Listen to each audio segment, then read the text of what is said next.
আজকের এই উপস্থিত ভাইরা আপনারা আমাদের বিপক্ষের যে নেতা দোয়া ও মিলাদ অনুষ্ঠানে উপস্থিত আছেন।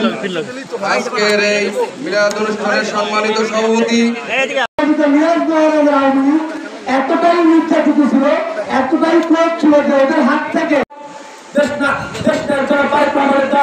বাংলাদেশ চাকরি দেওয়ার বিএনপির একজন ক্ষুদ্রতম কর্মী হিসেবে আমরা বেঁচে থাকতে চাই ইনশাআল্লাহ।